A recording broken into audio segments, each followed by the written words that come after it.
L'inquiétude des Nations Unies, encore, à propos, cette fois, de la transition au Mali. Dans un rapport justement remis au Conseil de sécurité, le secrétaire général de l'ONU, Antonio Guterres, note le retard pris dans l'organisation des élections censées mener à la transition politique d'ici mars 2022, alors que les autorités maliennes sont quant à elles restées bien silencieuses ce vendredi après la sortie pour le moins offensive du président français hier soir.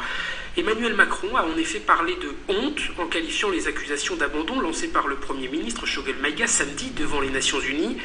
Emmanuel Macron a jugé que ces propos, je cite, « déshonorent ce qui n'est même pas un gouvernement ». Fin de citation. Et ce soir, sur RFI, la réaction du M5 RFP, le porte-parole du mouvement qui soutient les dirigeants de transition, Djamil Bitar, estime que cette sortie est une déception.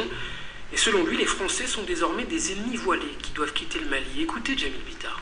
C'est le néocolonialisme qui continue. Les Maliens n'ont pas aujourd'hui une visibilité par rapport à cette présence militaire française en République du Mali. Il y a beaucoup de non-dits, comme la France avait déjà décidé de changer de méthodologie, de changer de stratégie, sans concertation préalable, je le dis. Nous préférons avoir aujourd'hui des mercenaires qu'avoir des ennemis voilés en amis. Pour vous, on en est là. Les Français sont devenus des ennemis voilés. Oui, des ennemis voilés. Je ne dis pas le peuple français, je parle des dirigeants français. La politique française à l'heure actuelle, nous disons non et nous allons nous assumer jusqu'au bout. C'est à nous maintenant de décider de qui peut rester, qui ne peut pas rester en la matière. Les Français doivent partir. Ils nous ont abandonnés. Nous disons que ce n'est plus à eux de nous dire qu'ils vont partir. Le peuple va demander simplement à ce qu'ils partent.